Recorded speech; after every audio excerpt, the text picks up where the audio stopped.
Okay, I'm on. Good afternoon, everyone. I'm going to call the meeting to order. We have a quorum. Thanks, everybody, for being so prompt. You will be getting some other bills. They'll be passing them out. Apparently, the clerk's office is a little behind on putting out bills, so we will get them. The first one that I have is 324. Representative Neal, come on up and present your bill. There is a sign-up sheet in the front if anybody wants to speak on any bill. Or you can float it around or however you want to do it. Just put it on the corner over there, and then somebody won't have to come up front. Thank you very much. Representative Neal. Madam Chair, we addressed this bill, presented this bill in committee last week, and some questions came up, and I would be happy to begin from the beginning and present the bill again, or we can kind of try to start where we left off last week and just have some discussion about the bill. I want you just to do a very brief review of the bill. I mean, not section by section. Okay. Just tell us what it does, and again, and Okay. in case somebody wasn't here. Absolutely. Madam Chair, as you know, the state of Georgia entered a settlement agreement with the United States Department of Justice in the Americans with Disabilities Act case against the state. There are several things that we will be doing over the course of the next several years as a result of that. One of those is, after June 30th of this year, we will no longer be doing TIC admissions, or temporary and immediate care admissions, for individuals with developmental disabilities. Not only are we no longer allowed to do those TIC admissions, but we also are to introduce legislation to change the statute to take out the laws that allow those temporary and immediate care admissions. And House Bill 324 does just that. This is the language that brings us, it's the department language, that brings us into to compliance with the agreements of the settlement with the Department of Justice. Questions for Representative Neal? No one has any questions.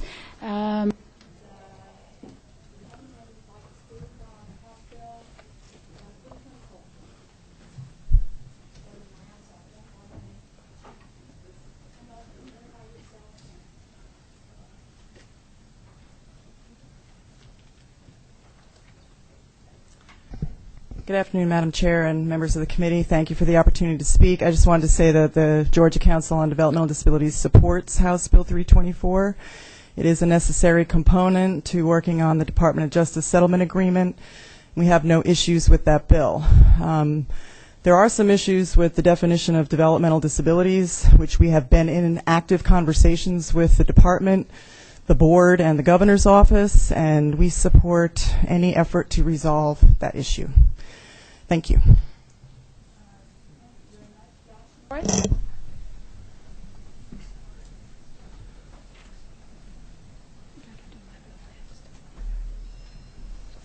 Thank you, Madam Chair, members of the committee. We fully support House Bill 324. It's a good bill. It's the right thing to do. It's going to help us in our effort to try and comply with the U.S. v. Georgia settlement. And to echo Ms. Novi's comments, there's an ongoing conversation to address the concerns and the amendment that I had proposed last time. And in the interests of trying to further those conversations in the hopes that we have a good resolution that satisfies all parties, I'm going to hold off, withdraw the amendment at this point, and let the bill move forward as it needs to, because it really does, and we fully support it. Thank you. Thank you very much. What? Is that it? I think that's it on 324. Is there anyone else that wants to comment on House Bill 324? Okay, seeing no one else, what is the position of the committee? Somebody? Okay. Representative Randall has a motion to pass for House Bill 324. I have a second. Any further discussion from the committee? No discussion. Everyone in favor of the passage of House Bill 324, say aye. Aye. Anyone opposed? No. Looks like the ayes have it. Thank you, Madam Chair, members of the committee. Thank you, Representative Neal, for letting us take some time and letting some more discussions go on. I appreciate that. Absolutely. Thank you so much. Thank you for bringing the bill. No, let's go with, who we got here? Okay, House Bill, let's see, what bills have we got out yet? Which one's out? 405. 405's out? Okay, all right. Who's on that one? Representative Martin, House Bill 405. Timing is everything, Madam Chairman. Pardon? I just had walked in the door. Okay. I don't have it. You have it? Wait, hold on just a minute. Okay, wrong one. I think the one that's out, we're missing it. Let's everybody get it. Who else doesn't have 405? Okay. Here we go. Thank you. 405. Is everybody down here? And I need one.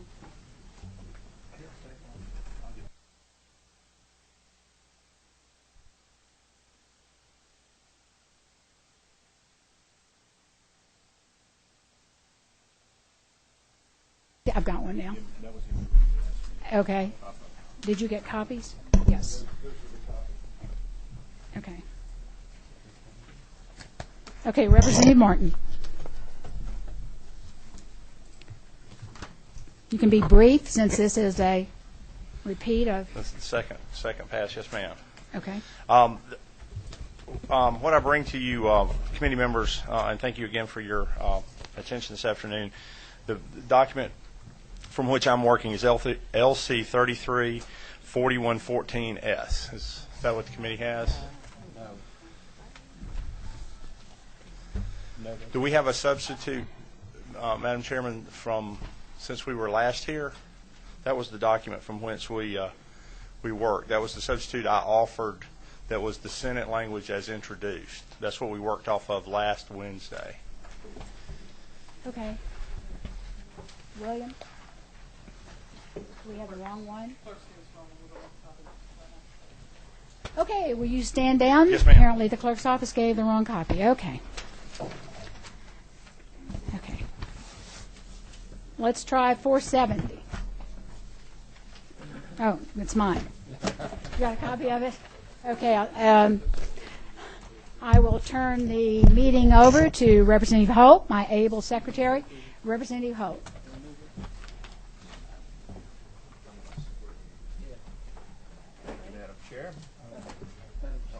Turn me on. Thank you, Madam Chair.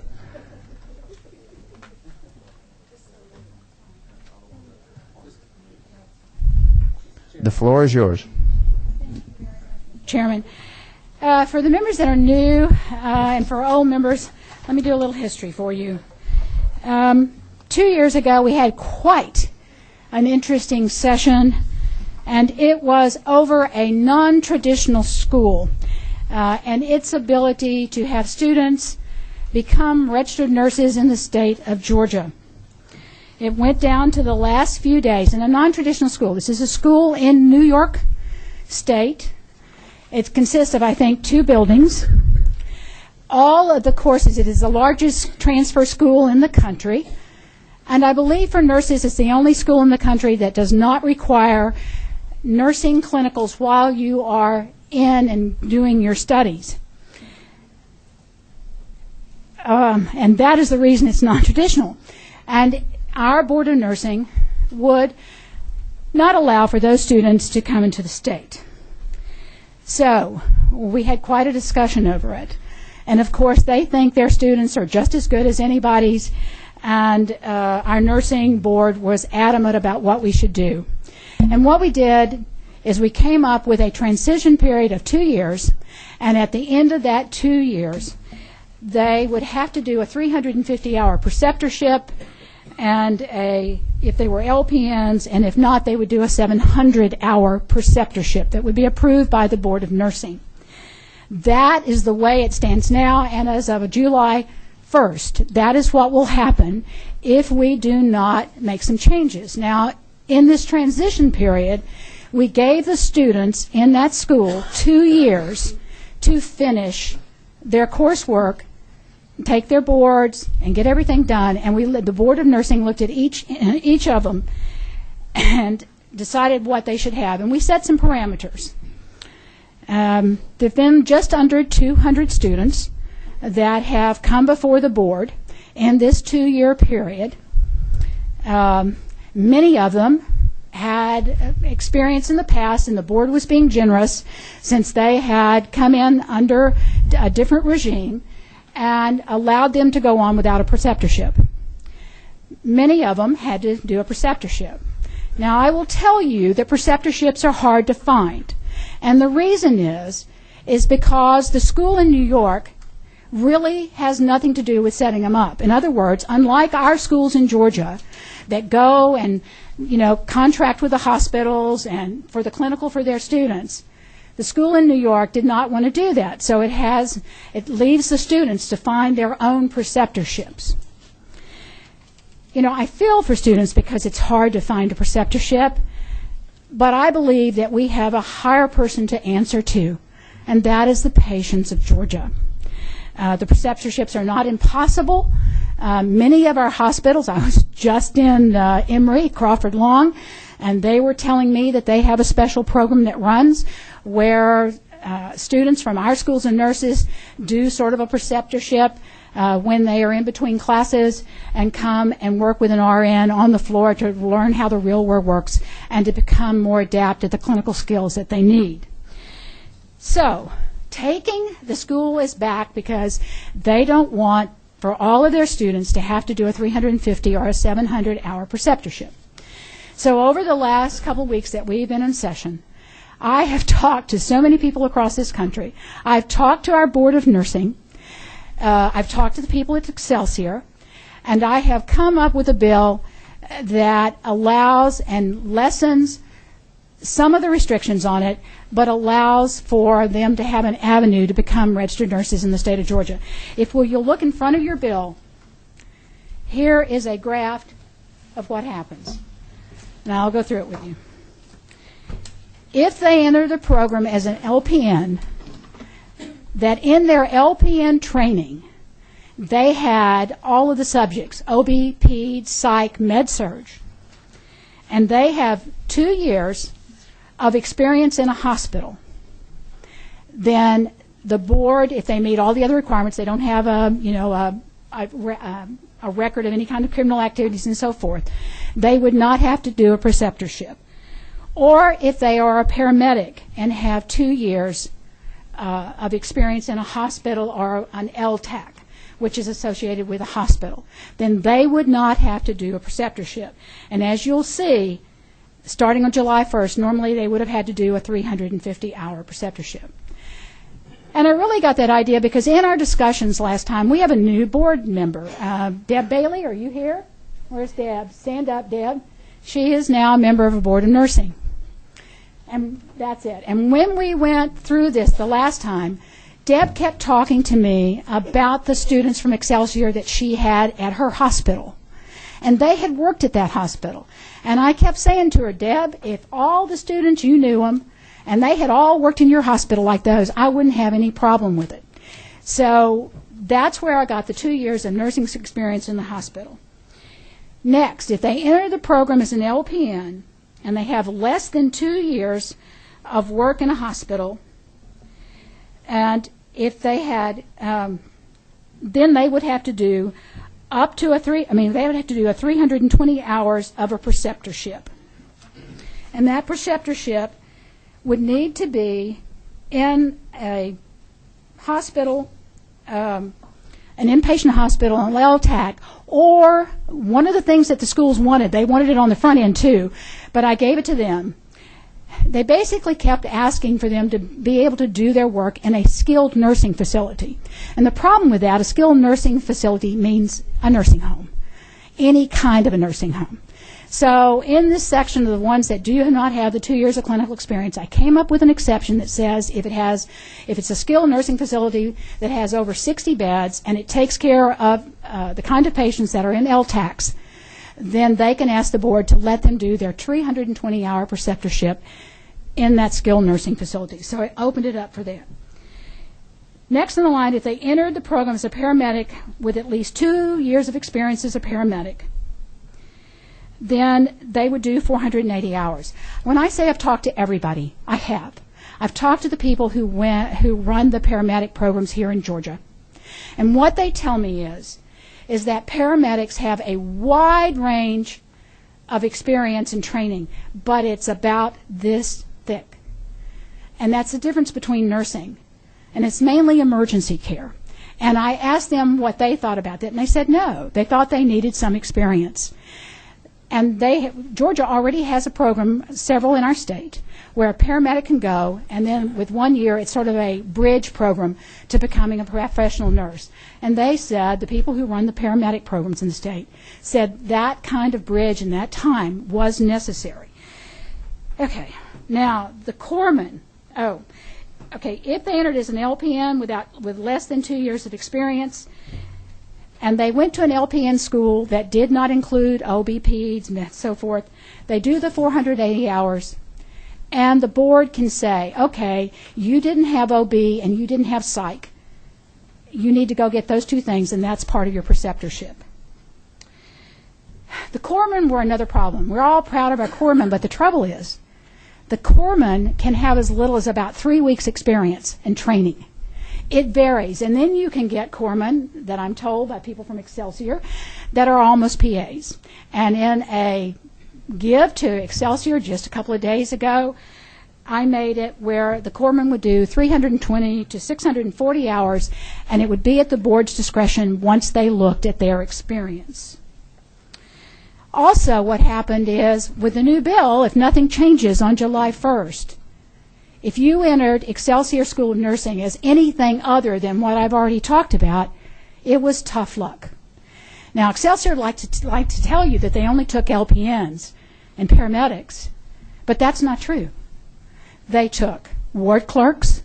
This is a person who sits at the counter on the station and helps do paperwork, who has no clinical background.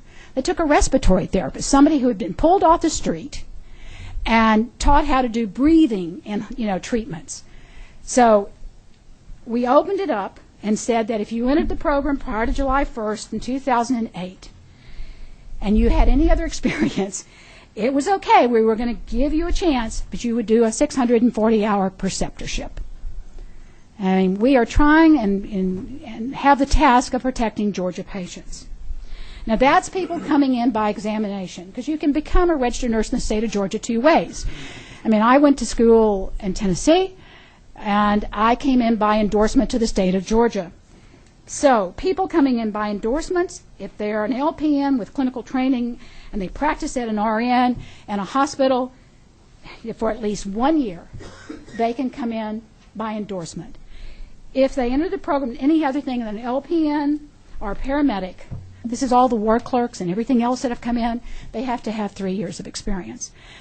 As you can see, the 2 columns, we have really opened it up. I have tried to bend over backwards with this school. Now, they're from New York, and they sort of have an attitude, not that they have a really nice lobbyist that works for them, but it's when they come down to see me, they bring their New York lawyer, and it's our way or the highway. It's the way it was before, and it's the way it's been this way. And I really have a little bit of a problem when somebody else comes from somewhere and tries to tell us how to do things. Many states are looking at this school. We're not the only one. Virginia just quit taking their students altogether. Some states will only let them come in if they come in by endorsement and they've had 2,000 hours practicing as a registered nurses. California cut them off. In Colorado, they all have to have 350 hours. Over and over, states are looking at them. Texas is looking at them now. Minnesota. So I feel like, as we try to protect patients, that I've come up with a good compromise, one that the Board of Nursing feels like is a good compromise, which helps the students and helps them move forward. And I will tell you, they have, according, I can't find out for here, but when they took California to court, because California cut them off altogether, and they took them to court, they testified that 30% of their students fail. The only clinical they have, and they call this clinical, is a 2.5-day checkoff list when they finish in a clinical setting with a nursing instructor for their skills. Over 30% of them failed. Now, that checkoff list is given in our region by the Georgia Nurses Association. And they get about $1,800 for every student that they do the 2-day checkoff list for. And if we have the same kind of failure rate as California, I will also tell you that many of the students that I heard from that said they were Excelsior students could not use the King's English to where they were almost unintelligible. They couldn't write. I have a feeling this school is preying on people who want a chance to advance, who can't do it through one of our schools because they're not qualified. And I feel like some of our students are being ripped off. And I have a real problem with that. It is not just Excelsior. You're seeing it on all the other schools, you know, the coming down that say quickly, you know, here's an easy way to become an RN, or this is an easy way to become a paramedic. You know, there really isn't any shortcut to becoming a good nurse who is qualified to take care of patients. And patients in the hospital today are sicker than they've ever been. And medicine and nursing is changing almost daily. And we need really the smartest and the brightest. And if those are the students that come from Excelsior, they're welcome. We want them here. But on the other hand, we want to make sure that we do ensure the safety of Georgia's patients, because that's what our first obligation is toward. I'll be glad to take any questions. Thank you, Madam Chair. It looks like we do have some questions from members. Representative Mitchell, number 16. I actually, Mr. Chair, was so impressed with the presentation that when it's appropriate, I'd like to move due pass. Thank you, Representative Mitchell. Okay, Representative Clark. My light's flashing, and I don't know why. You're getting some easy passes here, Madam Chair. Okay. Okay, who do we have here?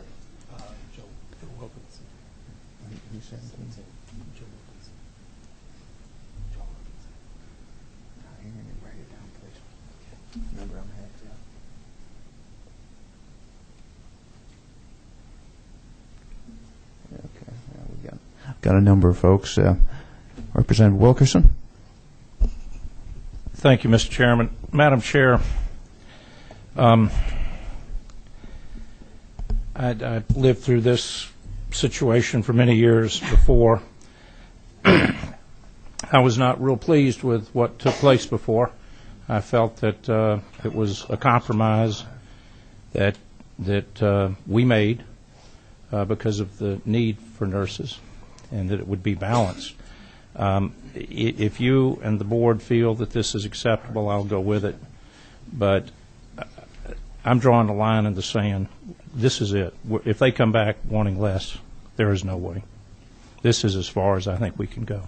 Well, Representative Wilkerson, that's the way I feel, and I informed their lobbyist early on that I could play games, that I could write a bill that gave them just a little bit, and you know, we could bring it and they could add more and stuff, or I could give them the bill that I thought that our board would approve, that our board approved of, and that I thought was fair and took in, you know, consideration their students that excel, and gave them a chance to do it. So I feel very much the same way as you do. This is a line in the sand, guys. This is it. I mean, I think they've been more than fair to these students and the school. Thank you. Thank you. Our other Representative Clark. Oh, Hardin. I'm sorry. Thought. Madam Chair, I was just noticing. Excuse me. This would just be a technical amendment if you agree that it reads better on lines 21, 34, 62, or let me just go ahead on line 21. I believe to substitute has for have would be a technical amendment, and then that same thing appears in several places. I give the lines if Okay, Representative Harden, thank you. Let me ask Betsy. That's Legislative Council, and Betsy's the one that drew the bill up. Okay, all right. That's okay with you? Yeah, when we reach that point. Well, it's awkwardly worded, but if you read it, starting on line 18, it's if the applicant entered, then they have to have had at least 3 years. It's hard to, it does sound awkward, but that's technically the right test. Have had, yes, but has at least, I think. Well, if the applicant entered the non-traditional nursing education program, comma, have at least, you have to, well, our editors are flashed like this, and Well, and it's fine. I just didn't want us to get to the point that was a problem, and it does appear in several things. And you're using an applicant. Now, when it starts off, an applicant's licensure shall have, that would be right. But this is if the applicant entered the non-traditional program and have at least 2 years of clinical experience. It just, and just for what it's worth, and if it's not necessary, then certainly that's your call. So. again, our editors have been over this, and they say that's the right wording. Okay. All right. Thank you. Thank All you, right. Representative. Thank you. Who is on number 27? Nope. No question there. Do we have any other questions from the members? All right. Thank you. Is there anyone in the audience who would like to speak to this bill? I would like to say thank the committee for your consideration before, and I just would like to say, I had the music therapists come to my office because they want to be recognized. They have to have a college degree, 1,000 hours of clinical, and a 6-month internship to be a music therapist. I think that we need to work on setting higher standards for our nurses, and the musical therapists have to have a continuing education too. And we do not require continuing education of any of our nursing levels. So I think we have work to do in the future, and I'd like to thank the committee. Okay. All right. Thank you, Madam Chair. I gather we have a Judd Turner who would like to speak to the bill. Sir? Yes, Mr. Chairman and committee members, thank you. Madam Chair, that's a hard act to follow, but let me try to do this by making a few statements about background, and let me just say, first off, I appreciate being able to work with Madam Chair for the past 2 years as we've tried to implement what was House Bill 475, which I think Representative Wilkinson is referencing from 2 years ago, and that was unpleasant for a lot of us. So believe me, it's not my desire for it to be any more unpleasant at this stage, I assure you. Let me just, as a way of background, make a few statements, and then just hone in on the biggest aspect that I think we're struggling with on behalf of Excelsior, and that is, background-wise, this is a school that is different, and certainly policymakers, I think, have the right to ask the clinical question and set forth some parameters. There's no question about that. However, what led us down this road was a change about whether the program was less stringent than your state programs that do have a larger clinical component. And I would still maintain on behalf of my client that different does not mean less stringent. Now, we then for a while there was no access for Excelsior students who had been coming to the state through the endorsement mechanism for the better part of 30 years. And I would encourage the committee to poll your friends in the hospital community and in the employment community out there. These are students typically that are they are not 18 to 20-year-olds. They tend to be 30 to 40-year-olds that are also working as LPNs in most cases. They've got children. They are not going to be able to do the traditional program. So this competency-based program that Excelsior, by the way, a nonprofit Center for Excellence by the National League of Nursing, there are accredited. I mean, I know there are concerns about where and people use the words fly-by-night programs, but this is, Excelsior is not that, and has not been, and in the employment community, there are a lot of big fans of Excelsior graduates, because these folks are experienced. So the question then is, and it's a policy question, certainly for this committee and this body, at what level does that experience by those non-traditional graduates equate to clinical experience such that they wouldn't be required to do additional clinicals outside the program? That's the policy question, and we respect that policy question. What I would submit to you, however, is that if you are an LPN and you have had the training at the LPN level, and you have had in Madam Chair's version of 470, you've had 2 years experience, we would maintain that that having that experience in additional facilities other than just acute care hospitals or LTACs would be sufficient experience to not have to do the preceptorship, because the preceptorship, we've got 2 years of experience, and it has been, we have several of the, and I don't have the latest numbers from the Board of Nursing, but the vast majority of those that have been licensed since the passage of 475 have done so because they've been grandfathered, which would end, absent changes in the law, that would end in July.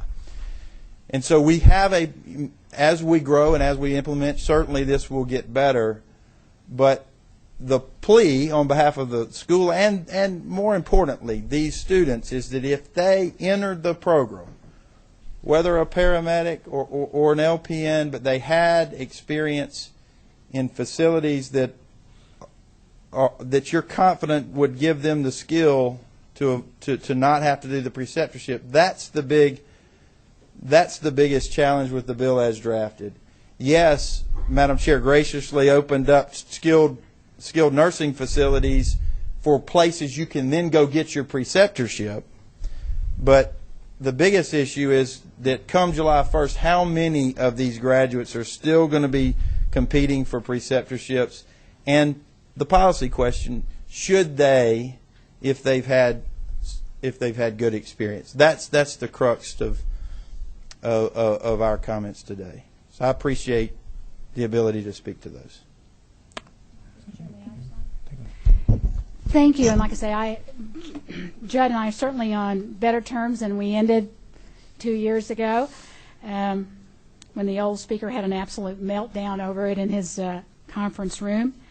But I would say one of the problems that we've had as these students have come through, no one ever sees these students.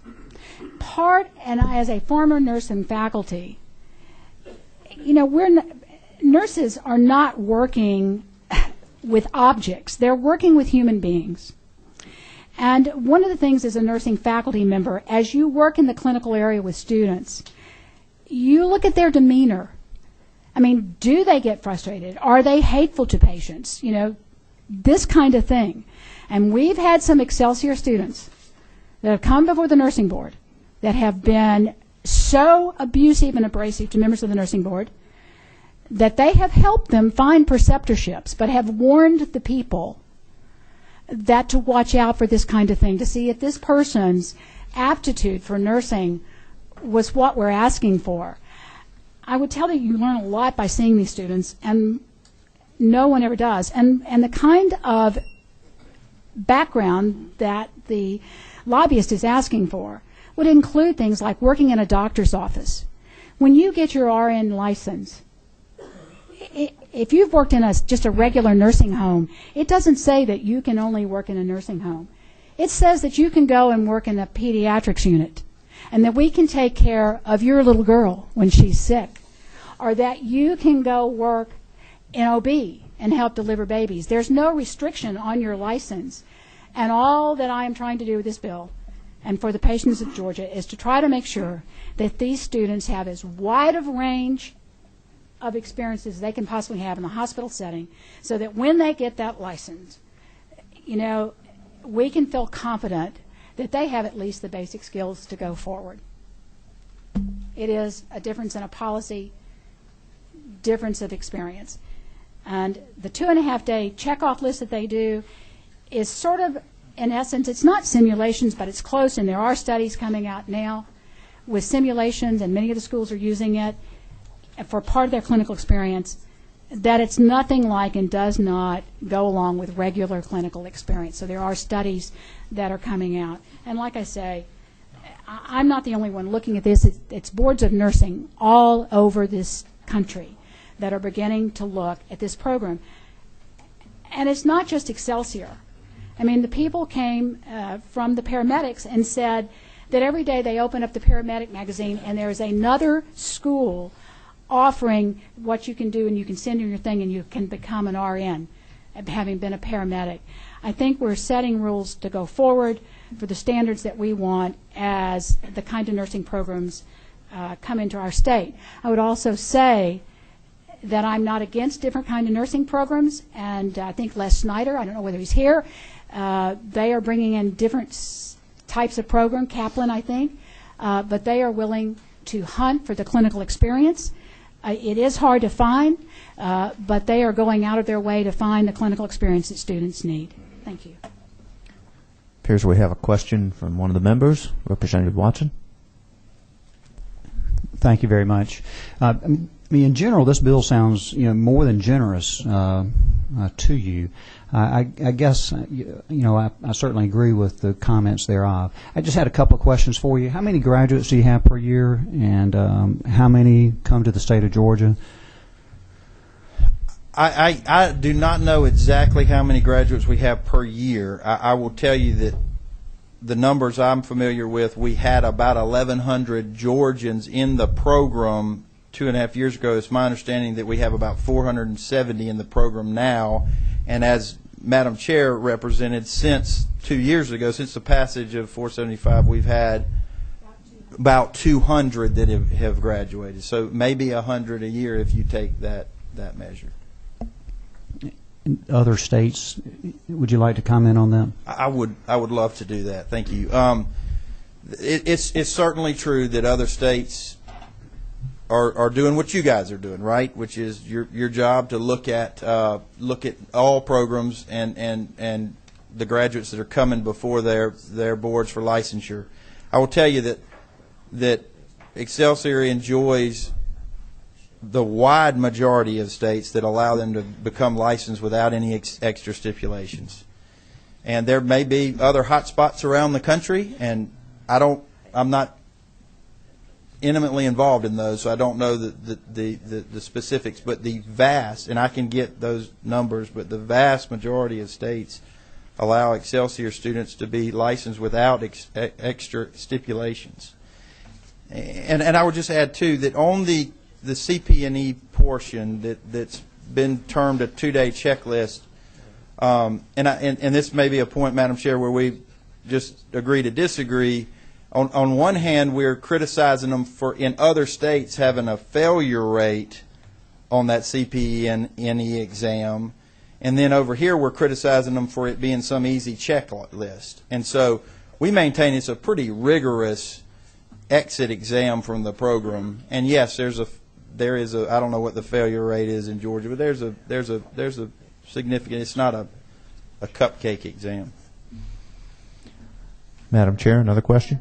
No, Respondent Reverend Watson, we learned during the last time when we went through, many of these students take one course, and then they take one more course.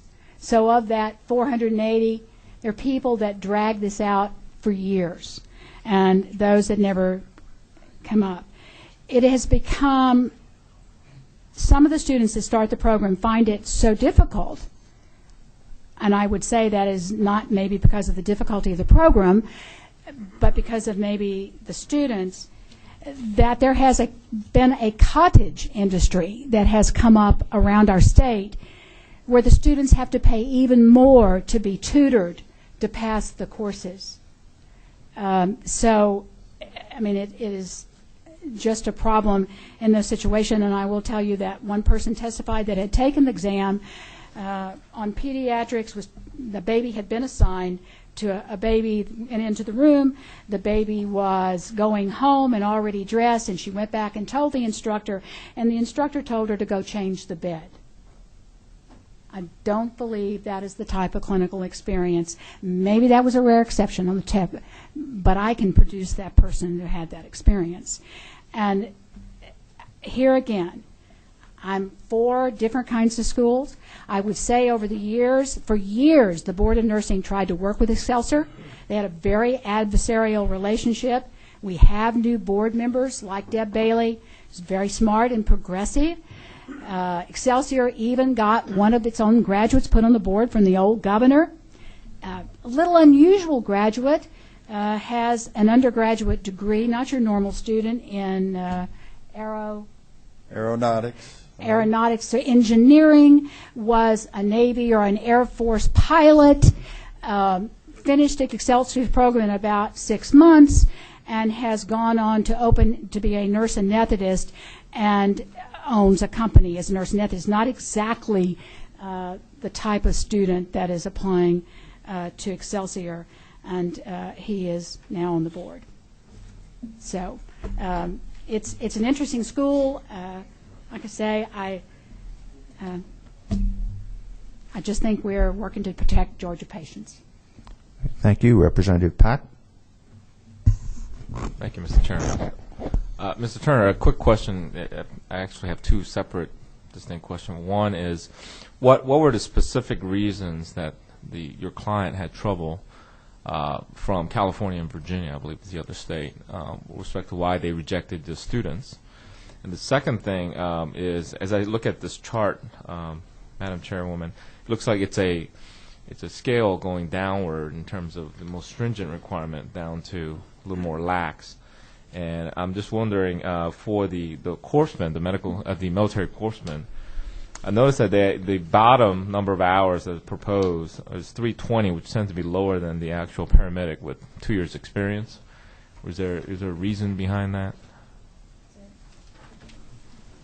That's because the board member, who is an Excelsior graduate, said that some of these corpsmen have experience that make them almost physician's assistants, and they asked for that change. And that's one of the last ones I made for it. Representative Pack, I do not know the specifics of California or Virginia. In fact, Virginia is news to me. Is it Maryland? Maryland's looking at it. They're right Okay, well, Virginia. I do not know. I can get further information and certainly get I have the chart somewhere. I didn't get it with me today, but I'm pretty sure it's Virginia. It's up there with them. And Maryland's working on its rules now. I will add this, Representative Pack. There have been studies, and the University of Minnesota has been doing this study that we can get to you about the quality of the nurses out of Excelsior and the data. I mean, we would never, and nor would I argue, that there aren't anecdotal evidence out there related to problems with Excelsior students. But, I mean, there's not a database problem that's been found in any study. Now, again, you might have a policy position that's different from what data is produced out there. But I would just note that Minnesota, the University of Minnesota, has looked at Excelsior's program heavily and compared the quality of those nurses to more traditional clinical-based programs and has not found ill effects. And we can get you the data. Representative Randall, did you have a question? No, just at the time. All right, thank you. Any other questions from the members? Mr. Turner? Appears not. Thank you, sir. Thank you. Is there someone else who would like to address the committee regarding this bill? Going once, going twice. All right. Do we have further discussion of the members? Representative Hardin. Yeah, just a procedural question. I feel very strongly that the editors have erred in several places here. Can that be corrected with a technical amendment later on in the process if we don't get here? Can I address that, Madam Chair? Actually, it is right. If you start, you have to put the whole thing in context. That's not intended to be a standalone sentence. So if you start on line 11, an applicant for licensure by examination shall submit a form, line 13, have graduated. And then when you jump down to line 18, they're saying if the applicant entered a non-traditional program, have completed 2 years of experience. All right. So we use have throughout, and then also on page 4 have satisfactory results. So that's parallel throughout. Yeah, it is parallel throughout, but I believe if you go back and ask that they read the sentence as it is in there, if the applicant entered the non-traditional nursing program, have at least 2 years of experience. That's not a subject and predicate. And I don't want to belabor the point, but I would like for it to be checked back through the editors. Yeah, and yeah, yeah. But there are other. I'll get with you afterwards and show you what I mean. But there's also an "and" left out in there. Thank you.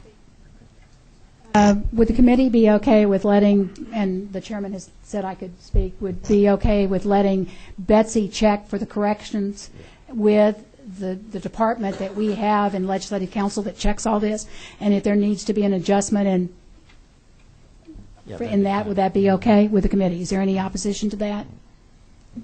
Okay, none. Not seeing any opposition. We'll consider that a technical correction then. All right. Any other discussion? Not seeing any, then ready to hear the pleasure of the committee. Oh, sorry. Oh, that's right. I'm sorry. Apologize. Representative Randall. What number are you? 6. Thank you. I move do pass House Bill 470. We have a motion. We have a second. Have any further discussion? That doesn't count the eternally flashing number 27 down there. Very well. We have a motion, second. All in favor, please signify by saying aye. All opposed with no. This bill received a do pass recommendation. Thank you, Mr. Chairman. Thank you, Madam Chair. All right. Have we got bills on everything now? Okay. Representative Martin.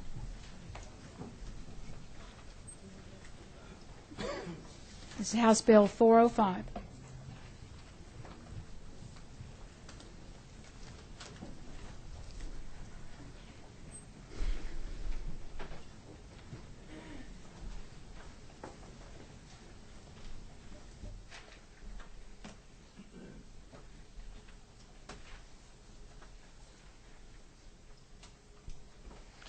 And Chairman and committee members, thank you again. I have for you today House Bill 405 LC 334114S.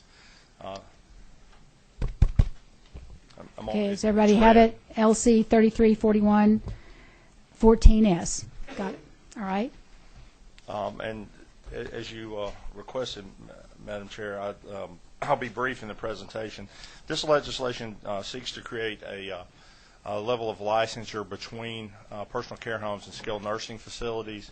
It is a compromise piece of legislation that multiple parties have worked on, some of which may speak if the chair allows that this afternoon. Essentially what the legislation attempts to do in Section 1, the operative section of the bill is the first four and a half pages, is to create an assisted living category with definitions and do two main things.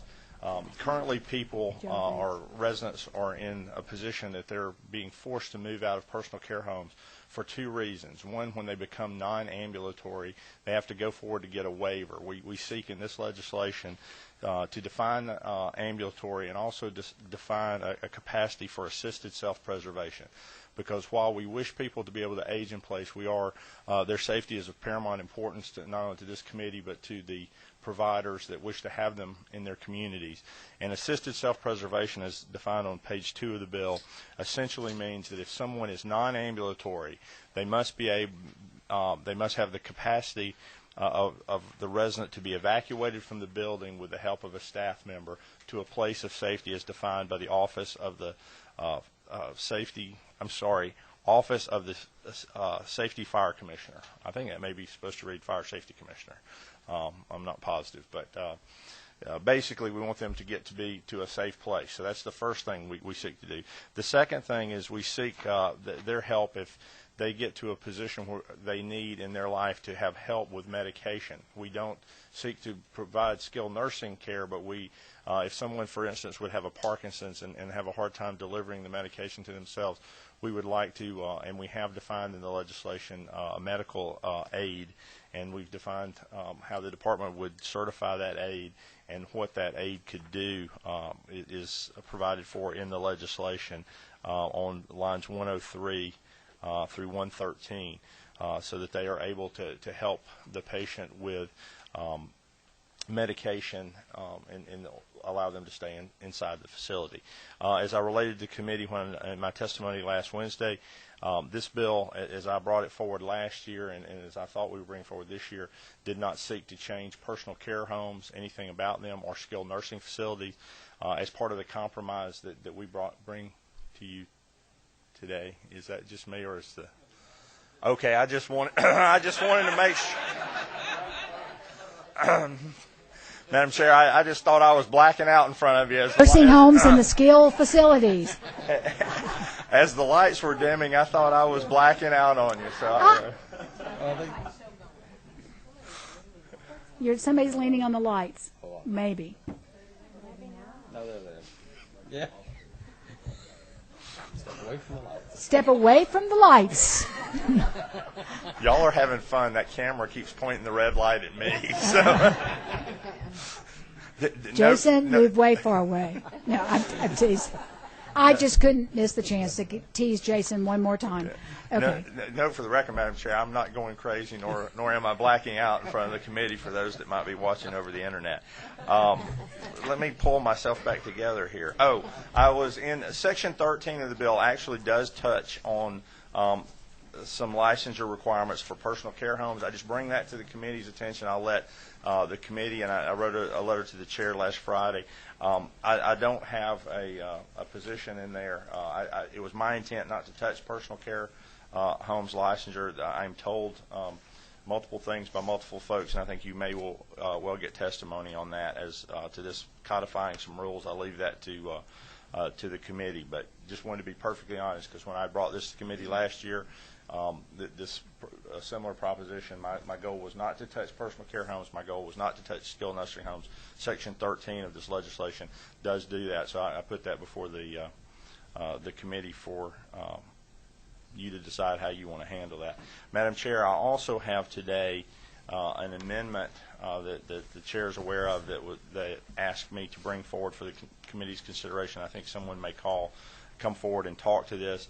It basically seeks to provide a little more teeth toward those that operate unlicensed personal care homes.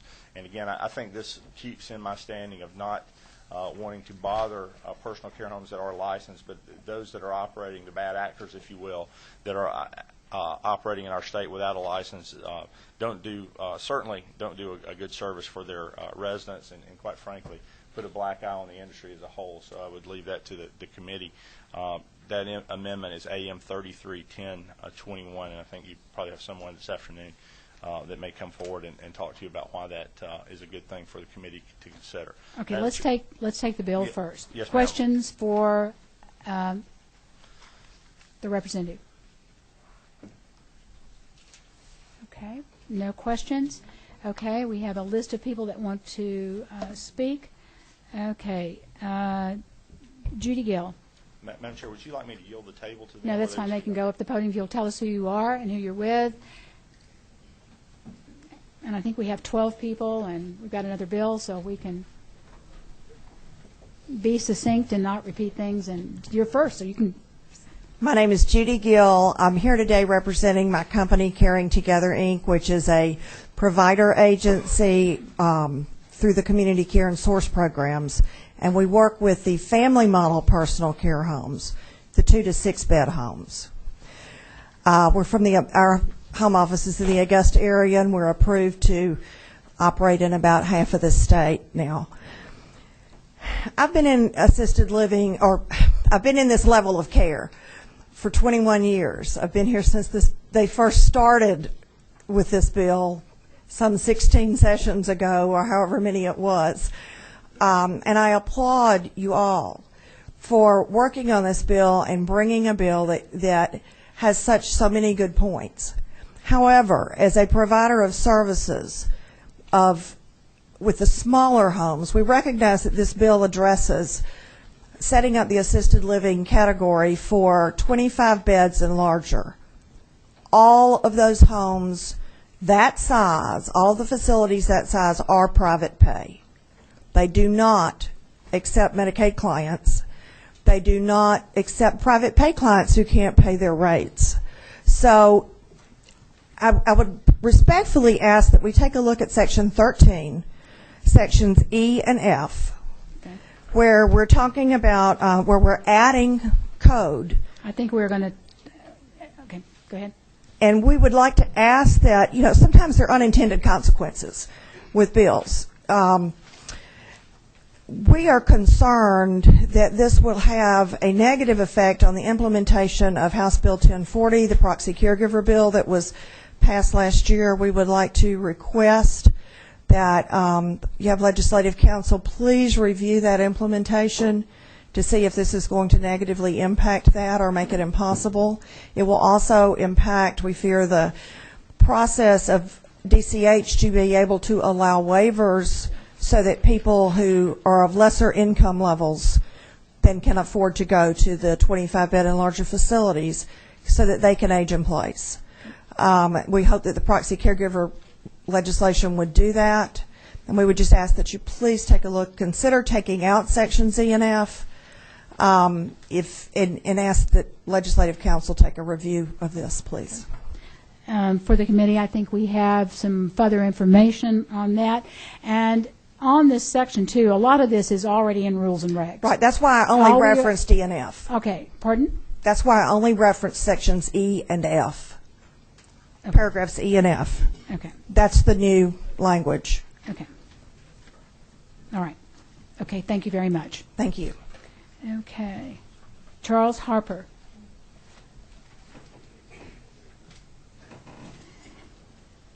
Madam Chair, my name is Charles Harper. I'm from Douglas, Georgia, not to be confused with Douglasville. We're the small town folks just north of Valdosta. My wife and I own a 15-bed personal care home by the name of Southern Senior Living. We've been licensed in the state since 1999. We do a darn good job. We have provided care for until last year for folks with this private pay funded. And because the economy turned down and Mama and Daddy and Grandma and Grandpa's not getting a lot of return on their CDs anymore, our census went down. We looked at the Medicaid program. We became Medicaid waivers providers. And I don't know much about what you guys do. I'm 57 years old and I ought to be ashamed of myself, but it's still a treat for me to come to the Capitol and see the dome and walk around over there and look at that. We don't get that opportunity every day, and sometimes I wonder, does the people up here kind of get hardened to that? Because you guys are standing up here, you're making the laws. You're deciding what's happening for my folks. And when I became aware of this bill, I'm trying to do a little better job looking after my folks.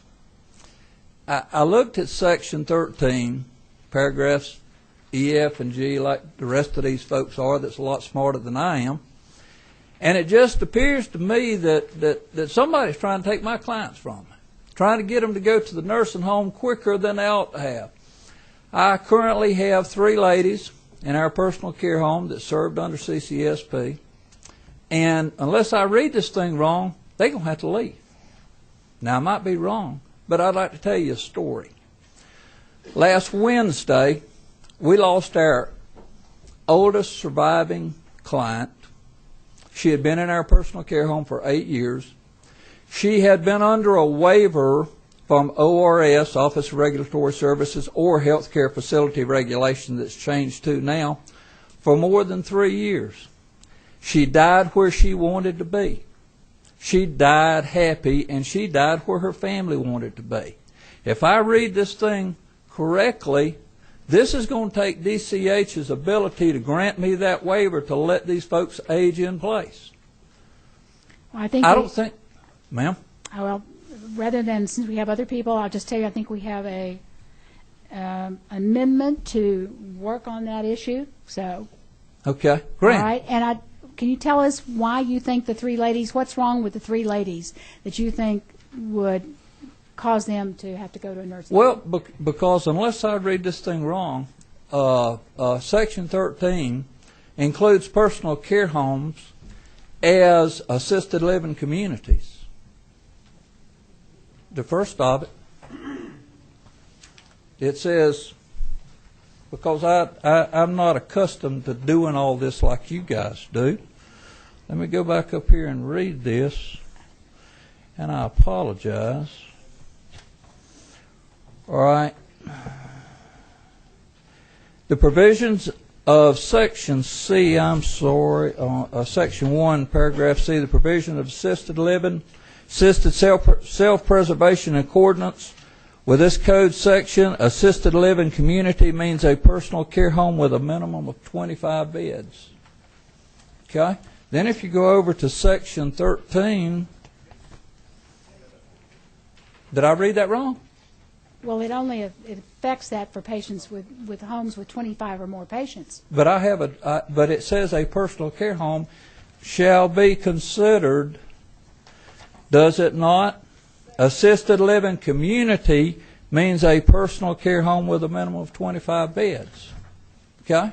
Now, you correct me if I'm wrong here.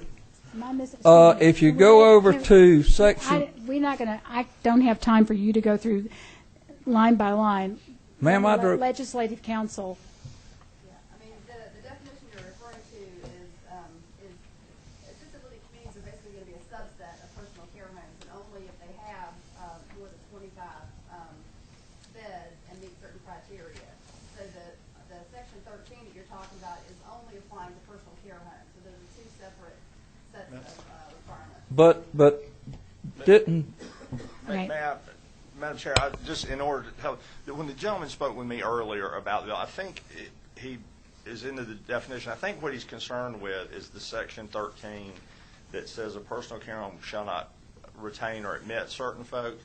And I believe what the chair was asking, you said you have the three ladies that are there without disclosing any of their personal information that you wouldn't want to. What specifically... If they become right now under HFR guidelines, if they become non-ambulatory, DCH will not have the ability to grant a waiver for them to remain in my place, which under the current system they do. And are you talking about non-ambulatory, like yes, bedridden? Non-ambulatory, yes, ma'am. Or there are some cases that it is medically related. Right. That would perhaps, and how big is your home? 15 beds. Okay.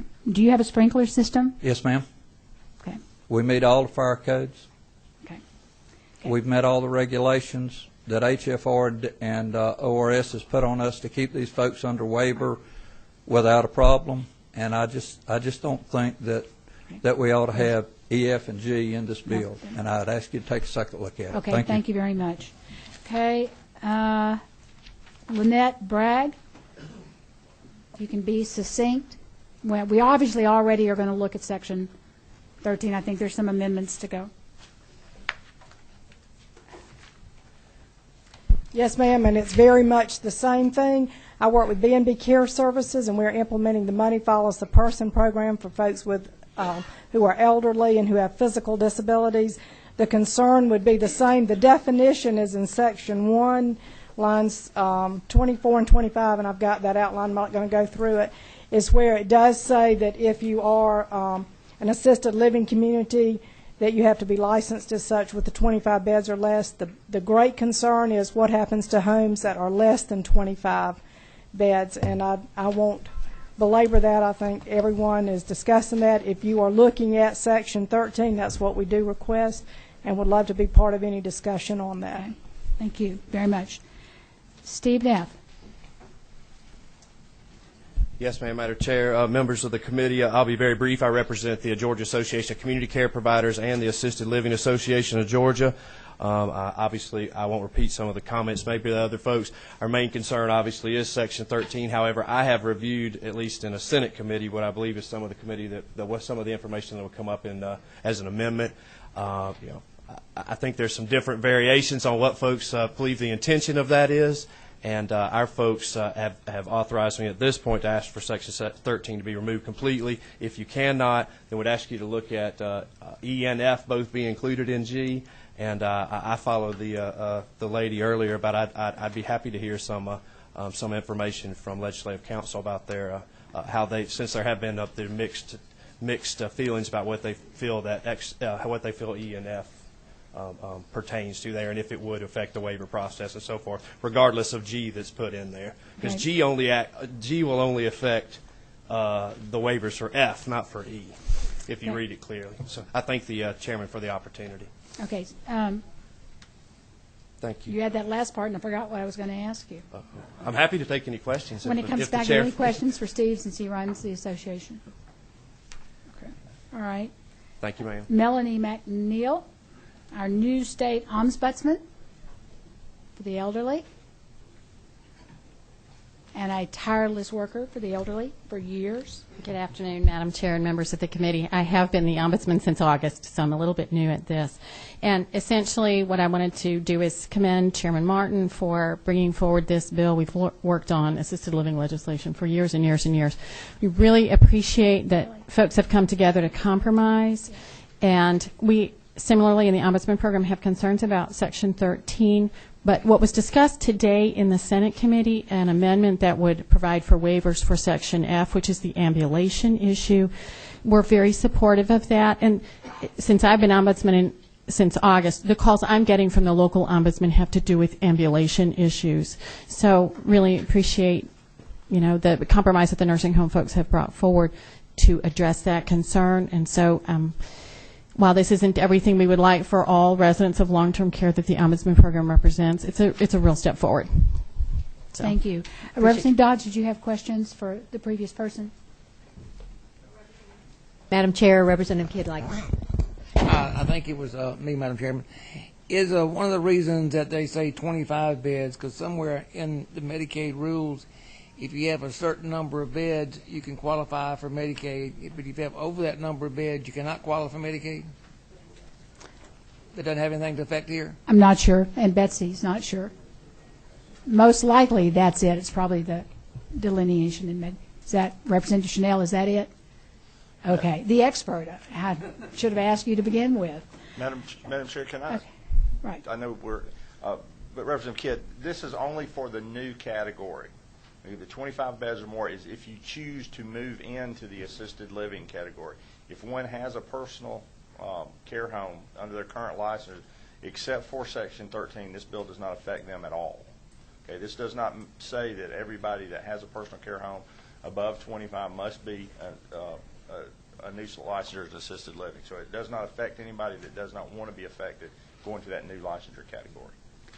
If you choose to go to there, then you would choose not to be eligible for Medicaid in the future. Okay.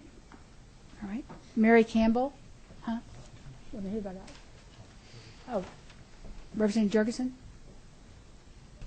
Madam Chair, I just have an amendment to offer that will address this at the right time. Okay, thank you.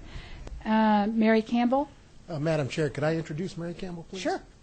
Madam Chair, I'm Fran Mangieri with the Southern Strategy Group, and we represent the National Alpha Assisted Living Federation of America. And I have here today Mary Campbell, who is with the Arbor Company. And she is one of the people that worked on the task force with the GHCA in coming up with this compromise. And I just wanted to come up here and say that National Alpha is in support of this committee substitute. So I'll turn it over to Mary Campbell. Okay. Thank you. Thank you very much. I think Representative Martin did a great job of boiling down the work that we did on the work group. I just want to add that this was a very collaborative effort between the skilled nursing industry and the assisted living industry. And we believe that the addition of the medication aid, which we borrowed heavily from North Carolina to create, and the revised definitions of who's appropriate for assisted living will really allow folks who live in Georgia to receive opportunities that many of them badly need.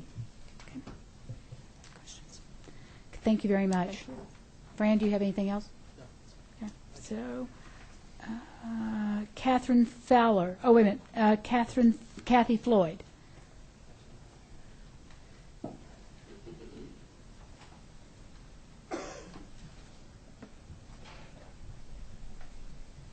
Madam Chairman, Kathy Floyd with AARP. Once again, we've been working on this bill for 16 years, and we're very excited that we have a lot of consensus going forward, and we hope that the compromise language will satisfy everybody and we can move forward today. Thank you. Thank you. Catherine Fowler. Madam Chairman, I'm Catherine Fowler, Director of the Georgia Council on Aging. As I said last week, we're certainly very hopeful that we're going to get an assisted living community designation and licensure this year. We are very pleased with a lot of the language that is in the bill, with the redefinition of medical self-preservation and ambulation, and the definition of the medication aid. One of the questions that we would pose is that with having Section 13, E and F, in the bill as it stands, whether we do want to put into code something that is currently in rules and therefore take away the ability of the department to utilize the waiver to meet the needs of some people who might fall a little bit outside of the standard lines. It may be a small handful of people, but to those people it's going to be very crucial. And so that is certainly something we're trying to look at and parse out, and that we would pose to you. I know that there was some compromise language this morning in the Senate that would put a waiver process in for Section F, but it did not mention E. And so that is a question that we are asking for you to look at. Thank you. Okay, thank you. Tom Bauer. Thank you, Madam Chair, members of the committee. I'll be brief. I don't want to belabor the point. I'm Tom Bauer with the Aging Services of Georgia. We, too, are excited about movement toward a new level of care. We have been looking for this for many years, and we're excited about that.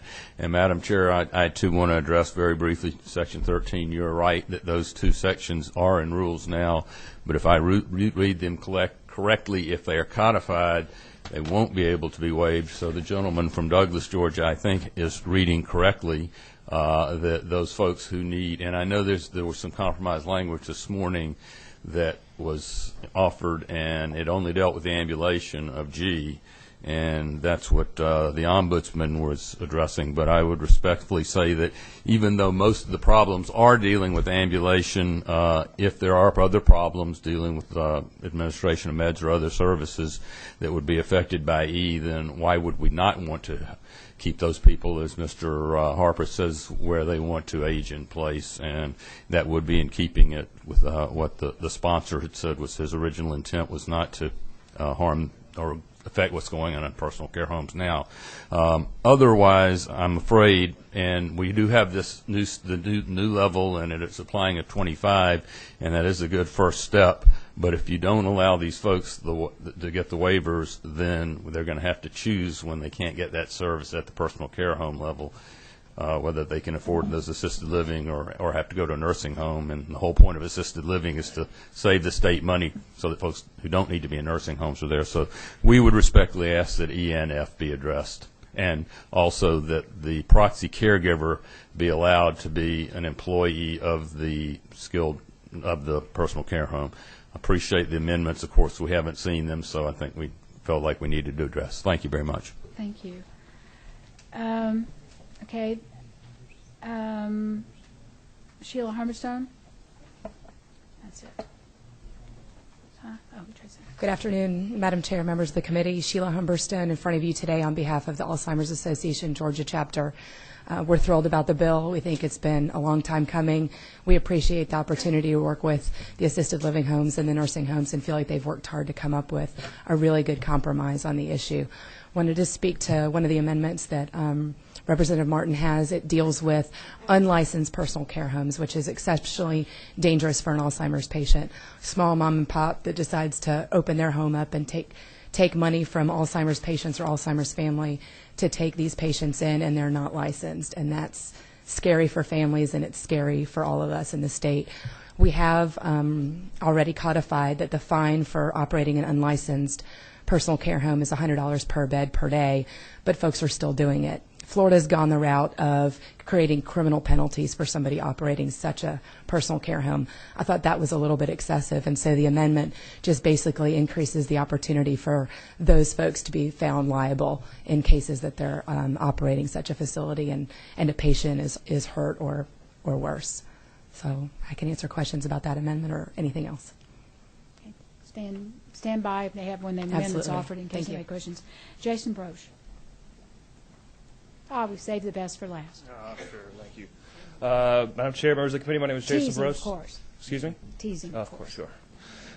I wouldn't expect anything. I represent Georgia Healthcare Association, the nursing home industry, assisted living, and home and community-based services.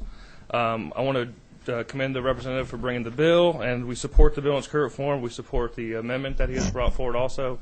I think another amendment that's going to be addressed will address Section 13, which has been some issues discussed. It will provide for a waiver for Section F, line 326 on page 10, which has drawn some concern about people who are non-ambulatory in certain circumstances being able to stay in their facility if they want to stay in their community longer.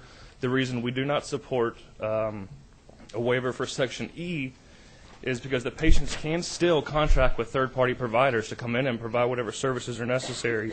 And if you look back on page 9, line 293, it defines a personal care home that it assists with housing, food services, one or more personal services, not designed to be a medical home. So with the patient still being able to contract with a third-party provider in Section E, it spells out what the differences between personal care homes and other long-term facilities are. Okay. Question? So what you're saying is, if I'm in a personal care home below 25 beds, and I'm a patient, and I need help with my medicines, the personal care home under 25 beds cannot provide them, but I could hire, under the bill we passed last year, I could personally hire somebody to come in and help me with my meds. Yes, ma'am, and thank you. That reminded me of something as well. On line 323 on page 10, I believe one of the amendments, this was an inadvertent mistake on our part. We included from appropriately licensed providers, what services they can contract. And when you include the word licensed, I think we're omitting proxy caregivers, the intent of 1040 that was passed last year. So if you remove the LY from appropriately and licensed, just from appropriate providers, I think that addresses the proxy caregiver concern as well. Okay. Okay. Licensed provider. Okay. Questions for Jason? Okay. 16. Michelle? Okay. Representative Henson? I think I missed something, but I thought part of what we were doing was allowing the folks at personal care homes, assisted living, to be able to help a patient with taking their medication. That's part of what the med tech is for assisted living facilities, just for those facilities 25 or more. That was the medication aid program. And what about under 25 beds? Not touching it. It's not start.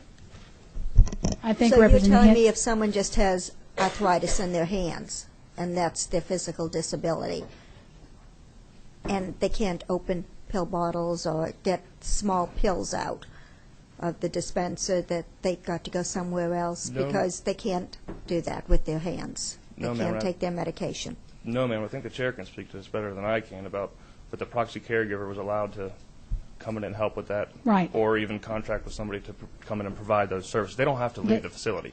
The personal care homes under 25 beds could not hire a med tech like the bigger, if we get an assisted living category, but a person could hire somebody to come in and help them with that. The person could personally hire someone.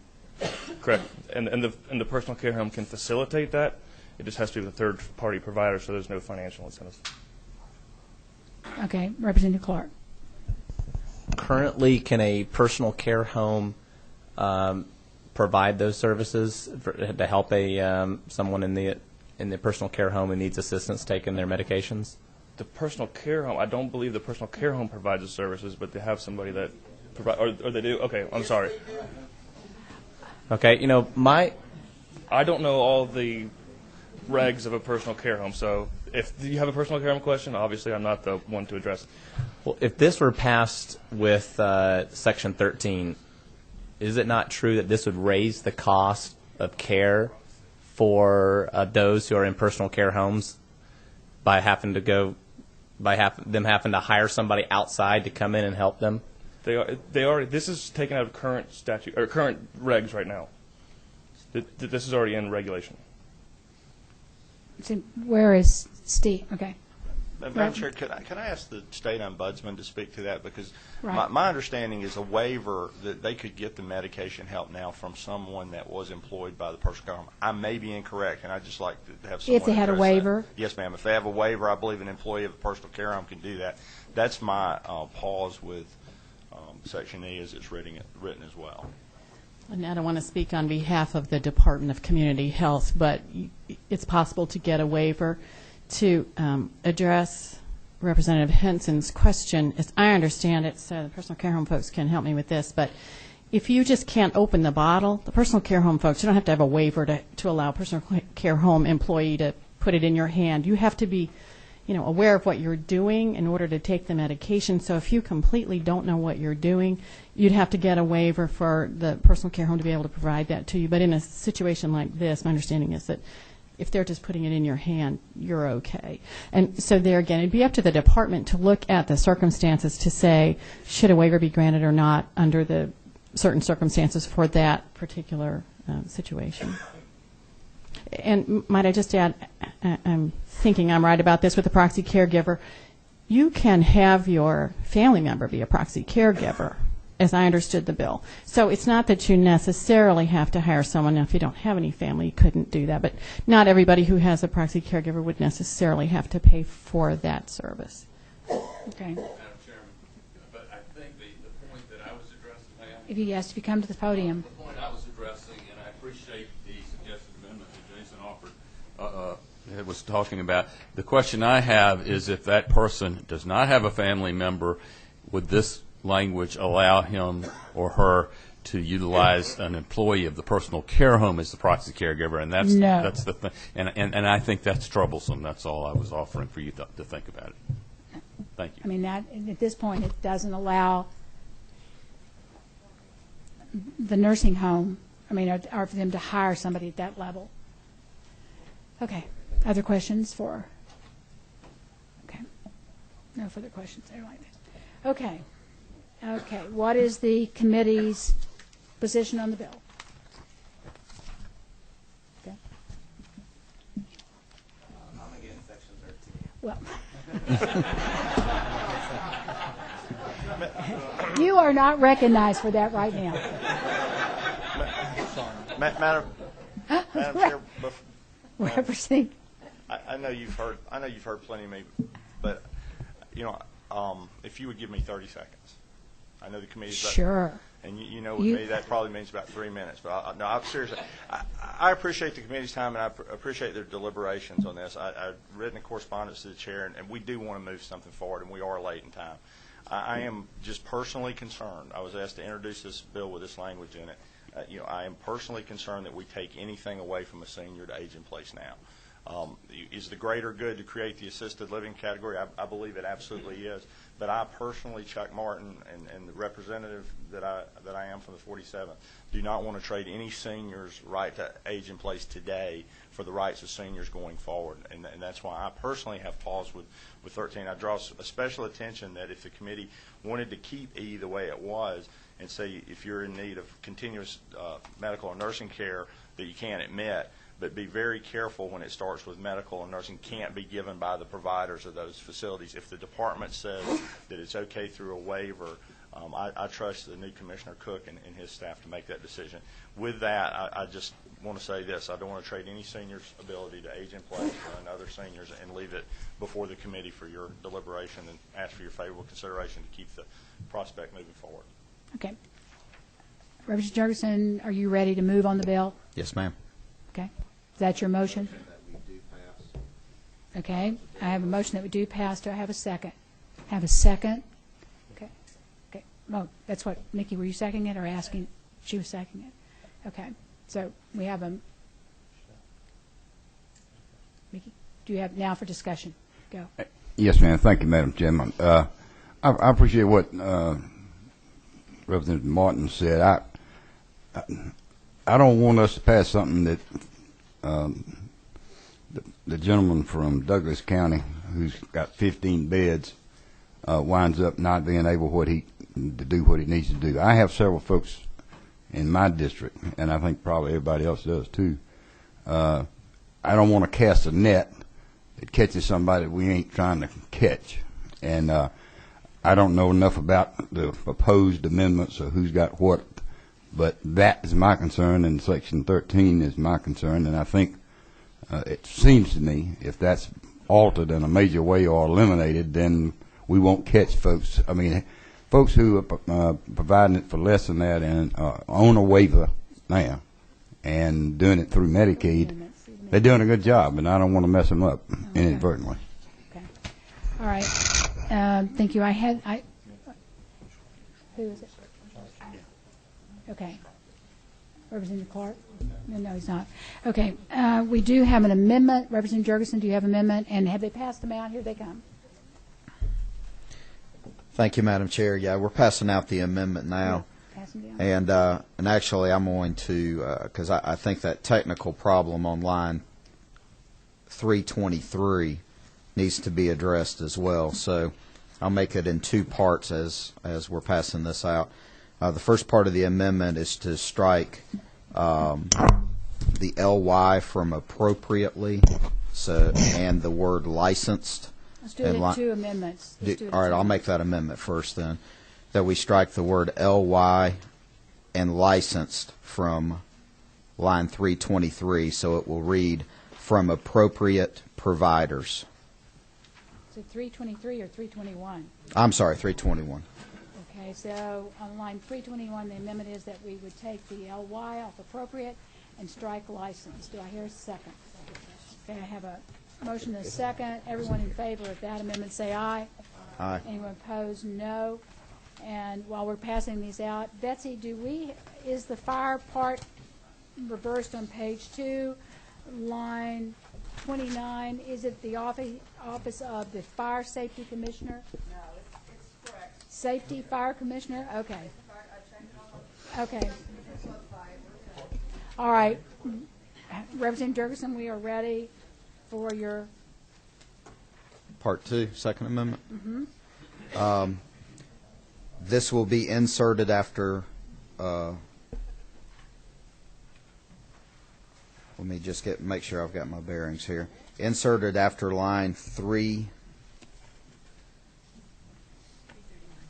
Yeah, 331.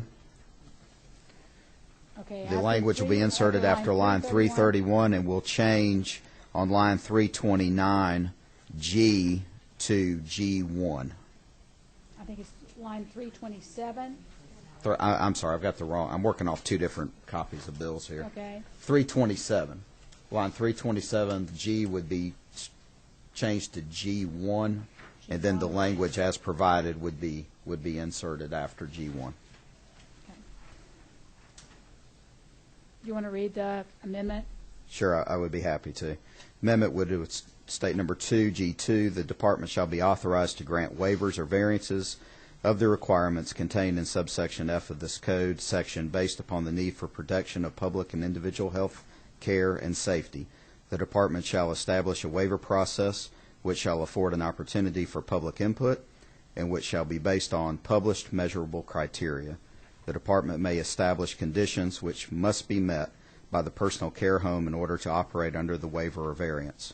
The applicant or petitioner must also show that adequate standards affording protection for the health, care, and safety of the residents exist and will be met in lieu of the exact requirements of the provision of subsection F of this code section.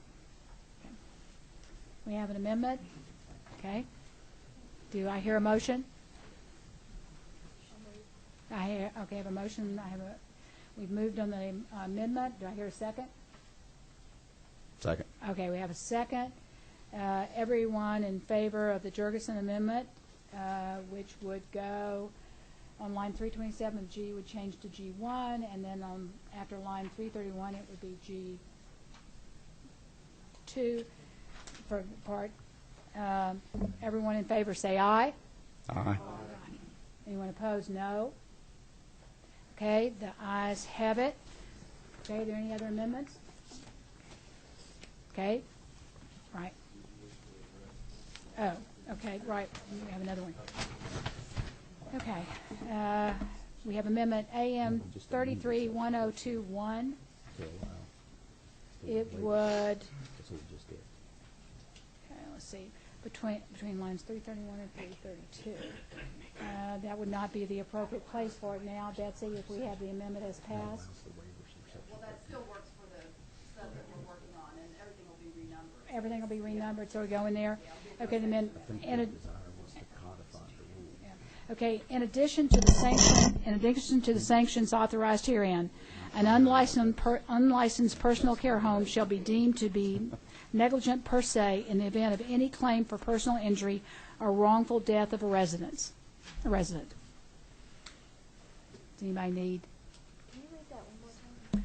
In addition to the sanctions authorized herein, an unlicensed personal care home shall be deemed to be negligent per se in the event of any claim for personal injury or wrongful death of a resident. In other words, if you're operating when you shouldn't be without a license, if somebody is injured, and they're already fined $100 a day per resident, but that's not stopping some of these unlicensed homes. In addition to it, if a resident is harmed, an attorney would not have to prove negligence. You would be deemed at the appropriate place according to Betsy. Okay. Who? Oh, Representative Watson. No? Oh, okay. All right. Do I hear a motion on the amendment? Move. Do I have a second? Do I have a second? Okay, everyone in the favor in the amendment as read, say aye. Aye. Any opposed, no. Okay, the ayes have it. Any further discussion on the bill? Representative Clark. Now you're recognized. Thank you. I recognize that I'm not as knowledgeable on this subject as I'd like to be, and as many of you are. So forgive my ignorance as I ask this question. I know some of you have been working on this for years, but just in my little bit of experience, I've talked to a couple of personal care homes, and I guess, and maybe you can assure me, and this will move forward, and hopefully we're on the right side of this issue. But I'm concerned as the baby boomers are aging that we have affordable options for their care, and the couple of personal homes that I've spoken with families have told me that they don't know what they do. They've got great, matter of fact, I had lunch with one a couple weeks ago, and I'm sure I don't know the horror stories. I'm sure they're probably out there. But what I've seen is great care being provided that's affordable. And I'm very concerned, it may just be my ignorance, so forgive me if that's so, but I'm very concerned that we may be in our, as we pursue providing assisted living homes and that designation, which I'm excited about, I'm worried that we're going to trample on personal care and that we may hastily, and maybe that's not the case, forgive me, but that we may restrict the rights of personal care homes right now. So and with that said, I don't know that I have anything further to say. Thank you for letting me share that. And I guess I also am concerned that whether or not that we would, with the Justice Department, requiring us to move people from the institutions into homes, I wonder if this restricts that at all, and maybe it doesn't at all. No, it's not related to it. Let's hear from the ombudsman. Okay, who we got? Who? Okay, Okay, with the amendments, do you feel like this is going to restrict the department's ability to give waivers? It will restrict the department's ability to give waivers when it comes to the medication aspect. So in Section 8, it does with the amendment as it is offered, it doesn't give the department the ability to provide those waivers. Here again, those folks who might need some additional level of medical assistance can be provided that by proxy caregivers. Personal care homes currently contract with different agencies, so like home health, for instance, to bring in assistance. So in this instance, I believe that they have to have they contract with a provider to provide those services that the individual needs. But it does restrict the department's ability to grant a waiver. Okay. All right. Okay. Who's next? Representative Pack. Thank you, Madam Chairwoman. One thing, maybe I misheard. I believe some of the witnesses said that this code here on Section 13 already exists as regulation. Is that right? Is it? This is already in regulation? Right. Then I guess it begs the question: why are we codifying it unless there's some problem with it? And I think Representative Jurgensen's waiver, amendment is great. It's a way to kind of fix the problem, but I'm just wondering why we need to codify that when we have regulations governing this. That allows the most flexibility to grant waivers and exemptions that the statute provides. Do we have somebody who wants to speak on that issue?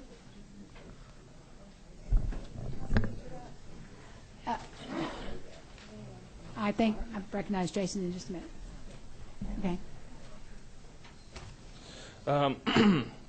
The reason that we wanted to include this language in here was when setting up a new licensure category, if this bill passes and say you remove Section 13, then you're kind of looking at, as the General Assembly has said, and from an attorney that can look at this, the General Assembly would say a new assisted living licensure category cannot do these things, but a personal care home still have the option to do them. Whereas if we're kind of freezing what is currently right now in regulations because we're creating this new licensure category, if that makes any sense. I mean, it would look as if the General Assembly passed something that said assisted living can't do it, but the door is wide open for personal care home. But isn't that the line drawn by the definition we went over here on whether or not something falls under assisted living home? Because that already includes 25 residents. Am I wrong about that? No, but when the department can change regs very easily, as some of you all are familiar with. This past summer, there was an interpretation to implement rules of proxy caregivers of 1040, and it included everything you could ever imagine with a personal care home. I mean, it was beyond the scope of what proxy caregivers can do. And the implementation of House Bill 1040 is still pending with the department.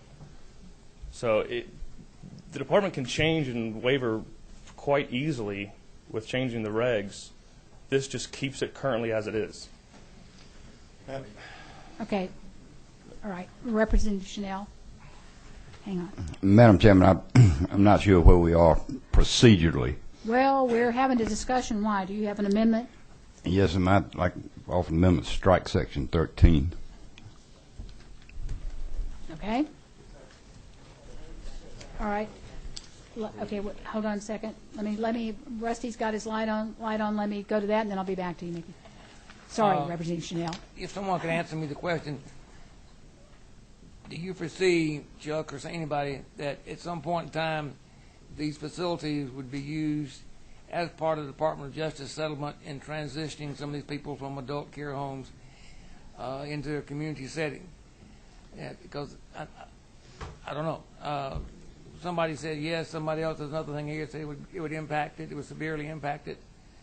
I don't know. So I'm asking a question. And it does come down to pertain to the size of the facility, if it's going to be used. Representative, if you're asking me that question, do I have any specific knowledge? I can't offer any comment on that one way or the other. I will say this. It affects people as they're doing business now. It goes slightly further than the rules, because under the rules they can give a waiver, and people that work with a personal care facility can administer that medication on a limited basis per the waiver. If this is passed before Chairman Chanel's motion to strike Section 13, it would disallow the process of a person employed by the personal care home to provide that. That said, I don't have any information on it affecting I know that, Madam Chairman, I know that if it is to be used in any way for some of this transition to community settings, it has to be in 16 beds or less. I saw Dr. Shelp here earlier, but I don't think he's. I think he's here now. But I don't know, Madam Chairman. That's just I'm not sure about that, but I think we're working on two different things right at the moment. I mean, and not affecting the smaller homes. Representative Chanel. Yes, ma'am. I'll recognize you for a motion.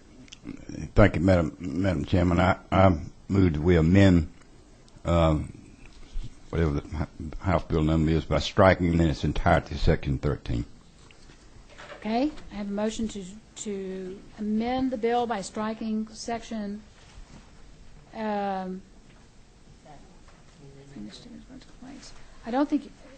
do you want to do the whole part or just E, F, and G?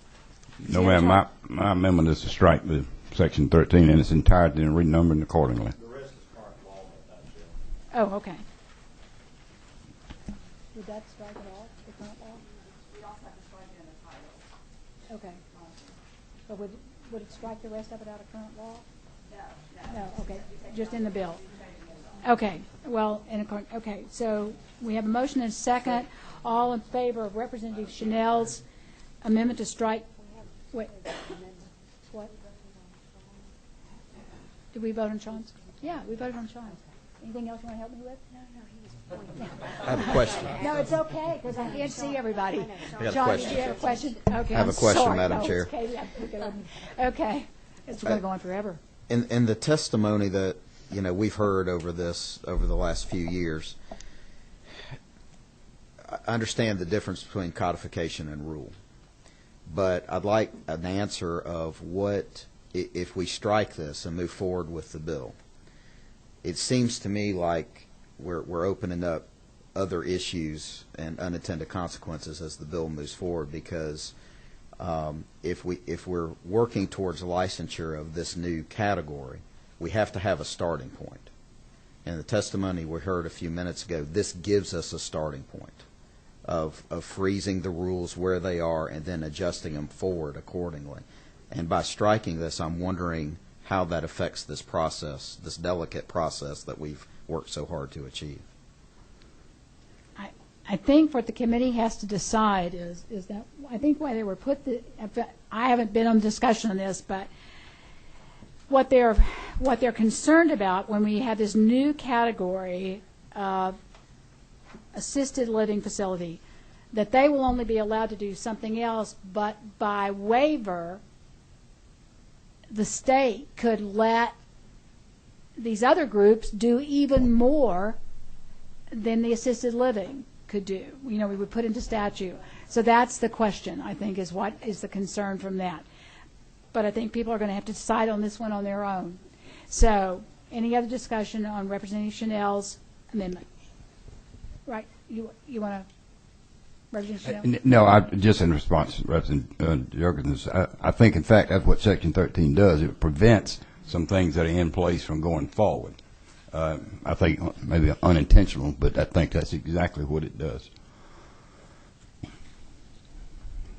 Okay. You still want to go with striking it? Yes, ma'am. Okay. Any other comments? Okay. The motion is to strike Section 13. I have a motion and a second. Everyone in favor of striking Section 13, say aye. Aye. Anyone opposed, no? No. Whoops. The ayes have it. Okay. Any further discussion on the bill? Okay. I'm sorry. We're moving on. Okay, any other further discussion? Seeing no further discussion, we have a motion on the bill and a second for the passage of substitute to House Bill 405 as amended. Everyone in favor say aye. Everyone opposed, no. All right, the ayes have it, and the bill moves forward as a substitute as amended. Okay, we have one last bill. I really appreciate the committee. We are not meeting again until Thursday. It's because it's getting close to crossover day, and hopefully this bill will not go as long. Which one is it? Madam Chairman. You're welcome. What's the number? Do we have it?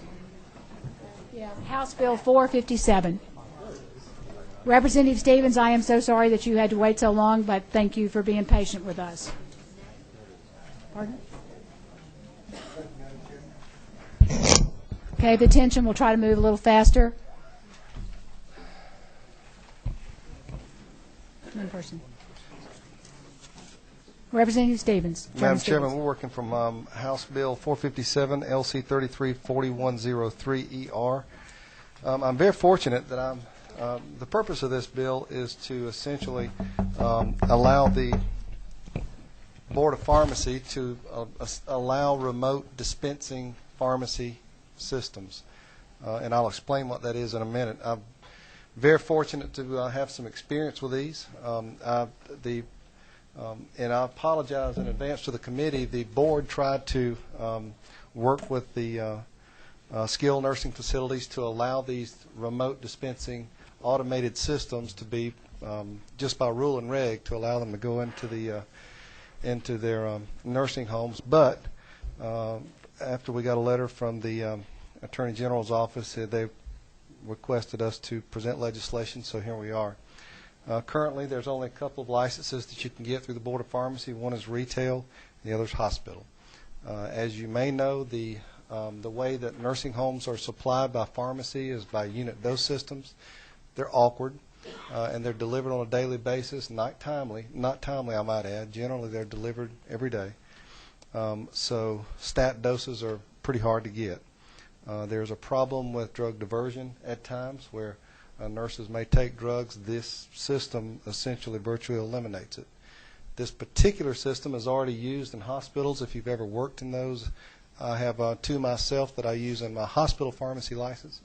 This allows, under the same roof, the same systems, if you have a pharmacy on site, to fill prescriptions essentially and allow nurses at a remote wing to access these prescriptions specific to that patient. In other words, if it's a 9 o'clock dose, the nurse would access the unit, plug in her access code. Only those drugs that are available for that 9 o'clock dose, those drawers will open. We tried to get the skilled nursing facilities to just apply for a hospital pharmacy license. However, since they're not a hospital technically, they could not go by these rules and regs.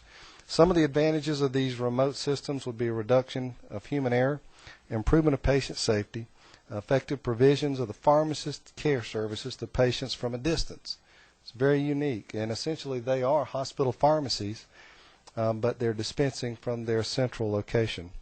Permits control necessary to avoid improper dispensing, reduces the cost of getting prescriptions to the patients, permits dispensing of prescriptions in a safe and accurate, effective manner, and reduces the amount of unused medication and the need to return any medication to be destroyed. That, Madam Chairman, is a very important point. Some of the key aspects of this bill, it gives the ability of the Board of Pharmacy to regulate these dispensing prepackaged systems, repackaging systems for medications to the residents in this state. And it permits the Board of Pharmacy the flexibility to adopt the future technologies that might come available in these economic efficient benefits for such technologies in this healthcare setting.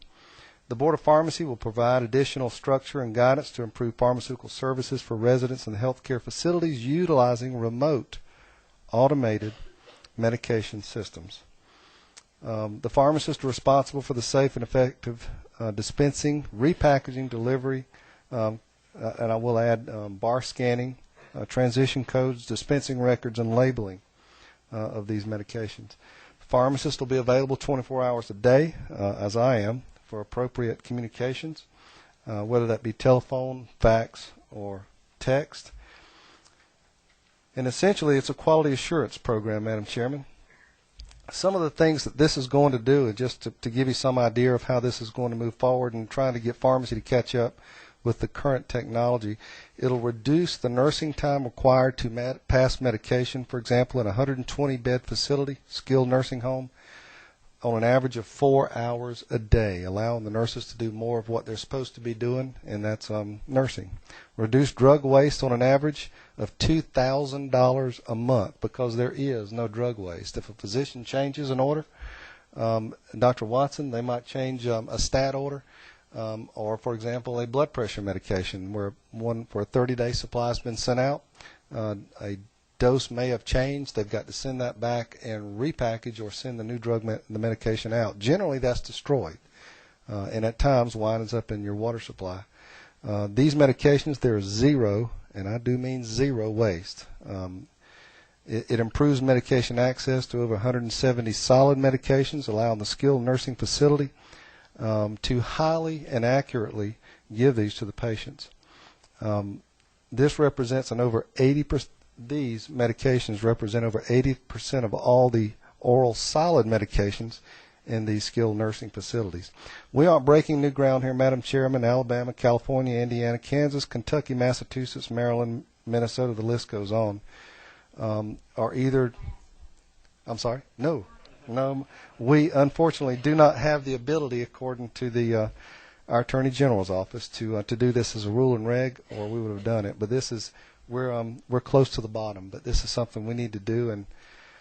And Madam Chairman, probably the top reasons, and I'll tell you exactly how this works and give you some anecdotal stuff. We used to service, in fact, we still service a hospital, and we did this as we do our nursing facilities, which we also service through our retail side. But we tried to service this psychiatric hospital with unit dose medications from a pharmacy about a mile away, and because of the rate of change of drug medications on whether the dose, the drug, that were constantly coming back, it was virtually impossible for us to keep up with it, knowing that the nursing staff was next to impossible to keep up with it. And the potential for disaster was there. So we invested in these machines. We opened a hospital pharmacy inside the facility. And now we have 2 operating systems that now, when the nurse faxes in an order, no matter where the pharmacist is at, it comes to me on my iPhone. I get the fax order on my iPhone. I turn around and log into my system if I'm on the house floor, and I can fill the prescription, making that drug available to that facility and that patient within 30 seconds. Zero change. There's no return of the drug to the pharmacy, and it's safe and effective. And essentially, in a nutshell, that's all it does, except that the pharmacist is able to have these machines located remotely. And at the end of every shift change, the nurse counts only the control drugs. Very easy, and time constraints are a problem. And there's no counting of these unit dose cards, and essentially eliminating the drug diversion problem. I hope that the committee will see fit to pass this on and allow the ability of these skilled nursing facilities to have access to these technologically advanced systems.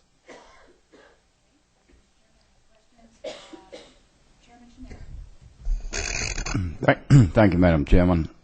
Madam Chairman, it seems to me when we've reached a point that a pharmacist totes a bill and testifies that they are in favor of a remote automated medication systems, I don't think we need to have a whole lot of discussion about this thing right now.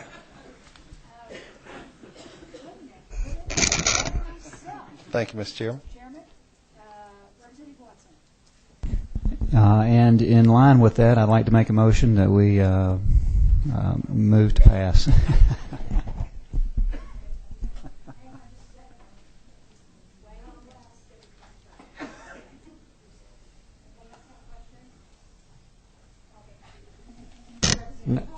Okay, now I just wanted to commend Representative Stevens for a good bill that will save professionals time as well as being able to reduce medication errors. That's a great bill. I commend you for that. Care. We have a motion and a second on the bill. What? Michelle, did you have a question? Okay, you passed. Okay, we have a motion and a second. Any further discussion? Okay, hearing none. Everyone in favor of the passage of House Bill 457, say aye. Aye. Anyone opposed? No. Okay, the ayes have it. Thanks to the committee for your attention. Thank you, Mr. Chairman, and we'll see everybody Thursday. You'll get the notice of the time.